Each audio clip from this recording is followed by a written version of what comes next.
Hey everybody, this is Sabrina coming to you from EPT Blade Runners. I am here to do another instructional video. Being a 30-year amputee, I definitely have learned a lot over the process of technology changing. And I'm currently in a skin fit socket.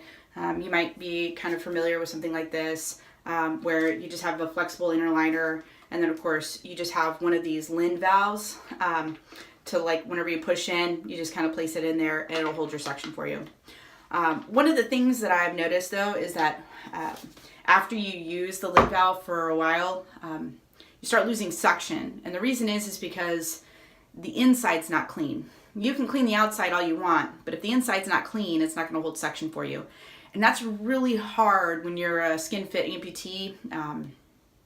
When you're pistoning up and down in your socket, the last thing that you want to do is do that. And the reason is because you do create sores when you have that rubbing effect, and you just, it's uncomfortable. You want to make sure that your leg's going to stay on, right? We all want to make sure that that happens. So I'm going to show you today how to clean a Lyn valve.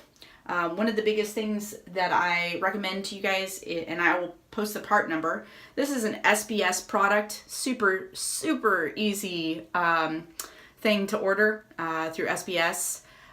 It's created for the Lyn valve. It's a disassembly tool, and like I said, the part number will be in the video title, so please look at that if you're interested in getting this.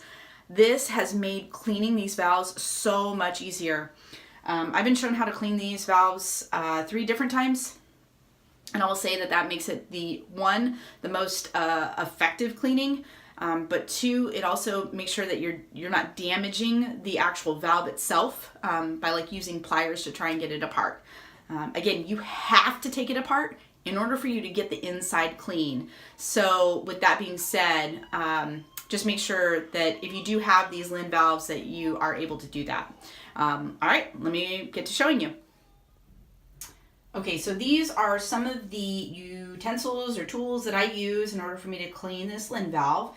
As you can see, I have a bunch of Lyn valves right here that I have left over from Ragnar, which are really, truly disgusting. It just comes with sweating a lot. And so if you're playing any sports, again, this is super important to make sure you clean the inside. I have some alcohol. I just bought it from the store. This is only 70%. I know you can use higher, but this is all I have. I also like some of these wet ones, and of course they have the travel packs too if you want a something on the go.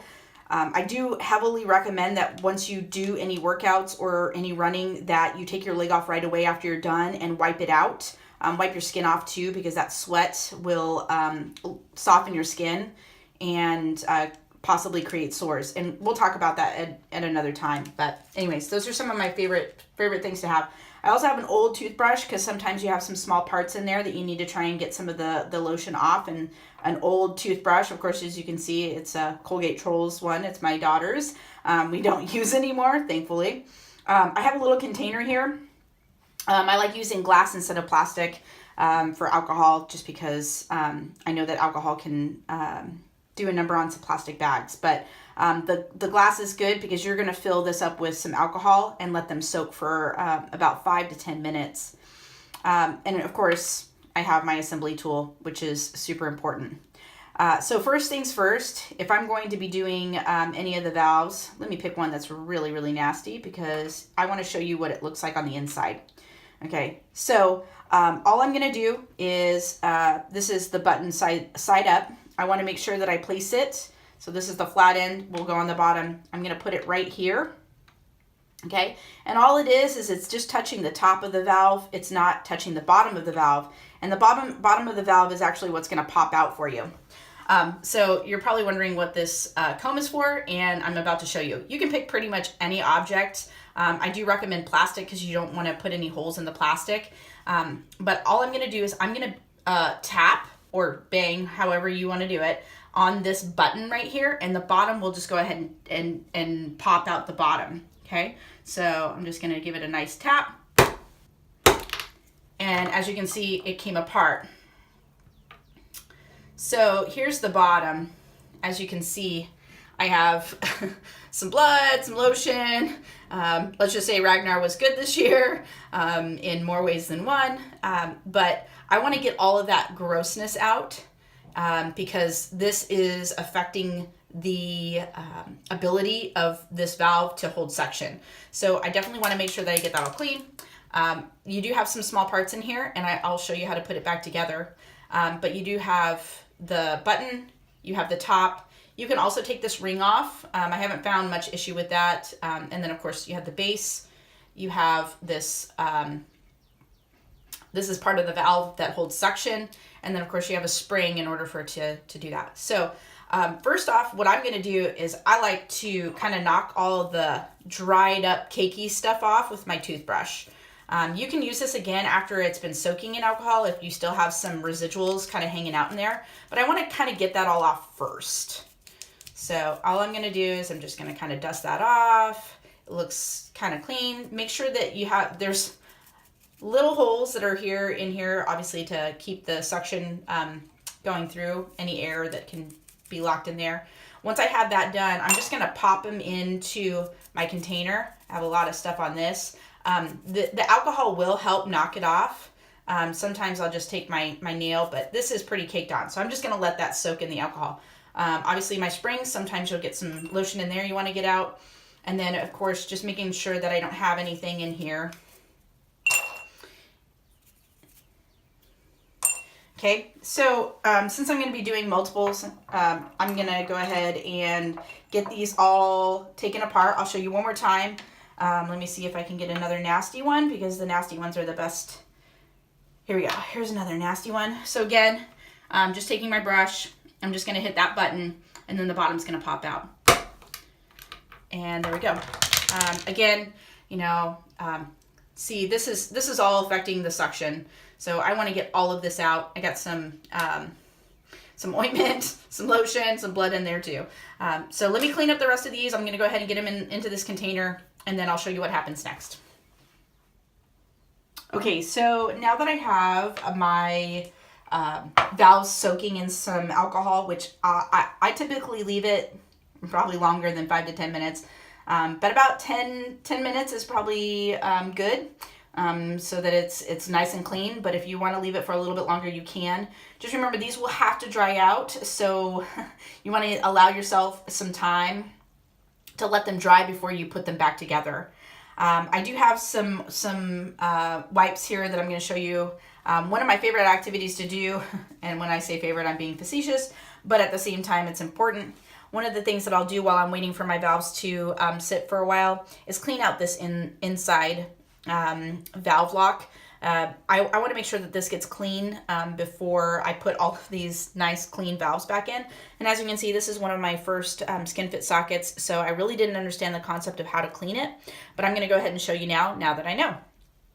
I can easily just take a wipe and just kind of get in there. It's obviously going to just kind of like pop right out. But it doesn't always get all clean in there because there's a lot of grooves in there because that's where the threads go in.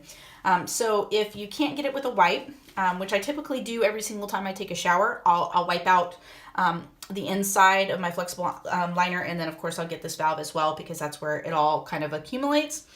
You can always, and it was a little stuck, so I love my multi-tool from Leatherman in order for me to get some of this stuff done, so I always carry that around with me. But this valve, once you get it unscrewed, it does need to be tight whenever you put it back on. And I don't recommend doing this every single time you clean your valves. But whenever it's just really, really nasty in there and you need to get it cleaned, you can actually unlock this. And this just pops out of the flexible inner liner.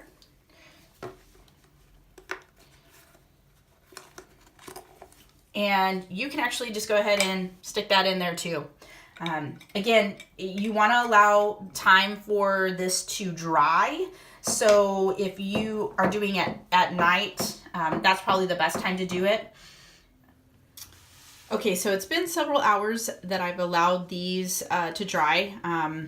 And you might be able to see that this water is really nasty.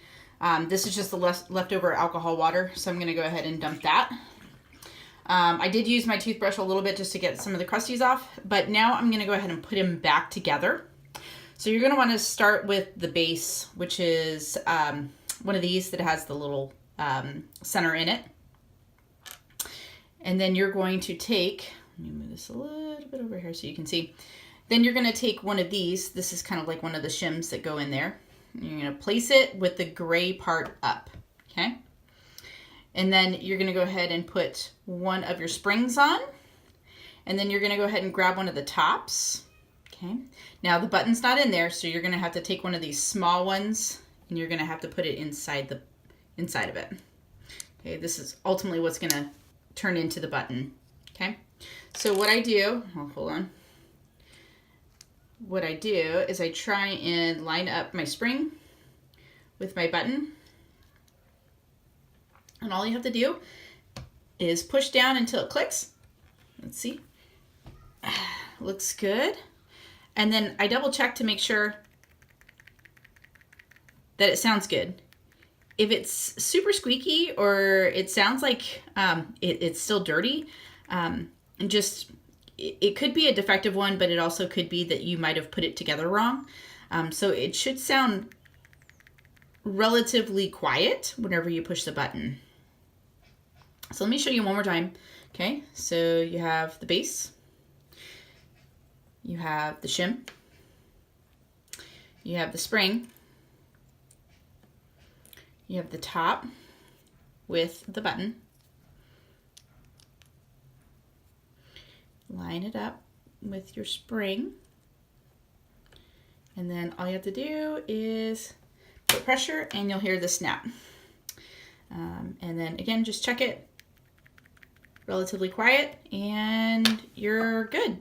And then I'll go ahead and put the rest of these together. Hopefully this was something that was beneficial for you. Like I said, I really know that keeping these clean is super important if you want to continue with a skin fit socket, which seems to be working out best for me at the moment. So if you have any questions, just send me a comment and I will get back to you. All right.